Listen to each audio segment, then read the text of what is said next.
प्रश्न संख्या 7 माननीय देवेंद्र प्रताप। प्रश्न संख्या 7। समय कम रह गया है तो मैं सीधे पूरा प्रश्न पूछ लेता हूँ।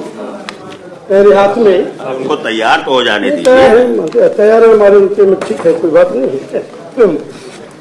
10/10/2024 को माननीय मुख्यमंत्री जी को मैंने पत्र लिखा था। गोरखपुर के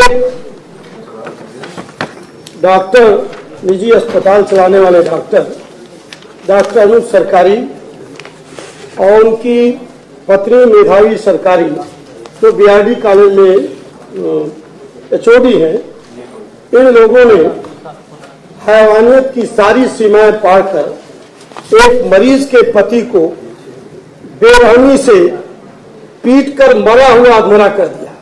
ये फोटो पूरा सदन देख ले। मैं माननीय डिप्टी सीएम साहब को भी अपनी चिट्ठी और एक फोटो दे दे रहा हूं। जो माननीय मुख्यमंत्री जी के विभाग का था उसका उत्तर तो आ गया कि जांच,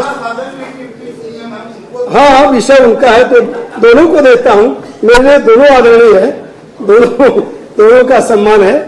तो मैं ये जानना चाहता हूं कि डॉक्टर तो रसूख वाला है, पैसे वाला है, और जो जांच हुई उसमें सब आ गया कि मानक के रूप है। पहला पूरा प्रश्न है, क्या शासन कोई अधिकारी भेजकर शासन के किसी वरिष्ठ अधिकारी को इसके अस्पताल के मानकों की जांच कराई जाएगी? दूसरी बात, मैंने माननीय उप मुख्यमंत्री जी के चिट्ठी में विस्तार से लिखा है, एक दलित सिपाही अपनी पत्नी को लेकर जाता है इलाज कराने और अल्ट्रासाउंड की फीस 800 की बजाय 1100 लिया। यही सवाल उसने डॉक्टर से पूछ दिया। उसकी पत्नी जो मेडिकल कॉलेज की प्रोफेसर है वो कहती, तुम दलित हो, तुम्हारी हिम्मत कैसे पड़ी मेरे पति को बेरहमी खड़े आवाज में बात करने की? मैं एक कंप्लेंट अपनी और एक जो अखबारों में फोटो छपी थी, नंगा करके मारा गया। उसकी पत्नी ने कहा, इसे घसीटते मेरे कमरे में लाओ और बंदी चट्टी निकलवा कर बेरहमी से उसकी पिटाई की गई। मानवता संसार हो गई। एक दलित सिपाही अपनी सुरक्षा में जब पीआरबी को लेकर दूसरे दिन गया, दूसरे दिन भी पीटा गया और पीआरबी सिपाहियों को भी पुलिस ने पीटा। पुलिस के सिपाहियों को भी डॉक्टर दंपति और उनके गुंडों ने पीटा। माननीय मंत्री जी का पक्ष सुनिए। एक समय समाप्त हो जाएगा।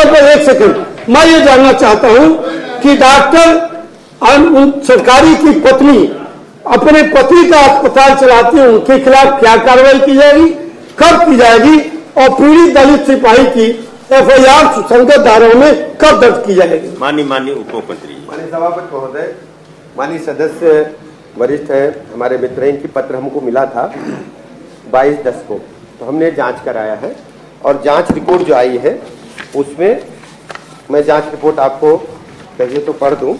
जांच रिपोर्ट में ये बताया गया कि सब कुछ उनका जांच में सही पाया गया है। आपका माननीय सदस्य का कहना है ये कि एक बार फिर जांच करी ली जाए, जांच रिपोर्ट है कहिए तो हम पढ़ दें या कोई बात नहीं। इनका माननीय सदस्य का कहना है कि एक बार रिपोर्ट में सब सही है। हाँ, तो आपका ये कहना है, मांग है सदन में कि हम दोबारा जांच कराएं शासन स्तर से, तो हम डीजी सर, हाँ, हम महानिदेशक कार्यालय से निदेशक स्तर के अधिकारी को भेज करके जांच कराएं। ठीक है, किसी बड़े अधिकारी ये जो उसके साथ दुर्व्यवहार किया, आपराधिक कृत्य किया डॉक्टर ने, उसकी एफआईआर लिखी जानी चाहिए। तो कह रहे हैं कि जो कुछ मारपीट हुई है भाई है। नहीं, सही नहीं कर रहे आप, गलत खड़े हो गए। माननीय नेता आप गलत आरोप मत लगाइए। मैंने साक्ष्य दिया है, सदन को साक्ष्य दिया है। उन साक्ष्यों के आधार पर सुसंगत धाराओं में एफआईआर दर्ज होनी चाहिए। डॉक्टर दंपति और उसके गुंडे जेल जाने चाहिए। माननीय देवेंद्र प्रताप सिंह जी, माननीय दोनों नेता सदन, वो बात आप नेता सदन से कर ली। नहीं, मैं दोनों से कर रहा हूँ, आपसे भी कर रहा हूँ। विभाग से संबंधित जो विषय है वो तो दे दिया, तो उन्होंने वो तो दे दिया, लेकिन मेरे पत्र में संपूर्ण विवरण अंकित है। एक दलित आदमी की एफआईआर नहीं लिखी जा रही, इससे बड़ी विडंबना क्या है? प्रताप सिंह जी, मेरा क्यों टोका टाकी करते हैं? मेरा आपसे कोई निर्देश हो जाए, वो पत्र नेता सदन को दे दीजिए, नेता सदन इसकी जांच करा लीजिए, और अगर ऐसा लगता हो कि इसमें एफआईआर होना चाहिए तो होना चाहिए।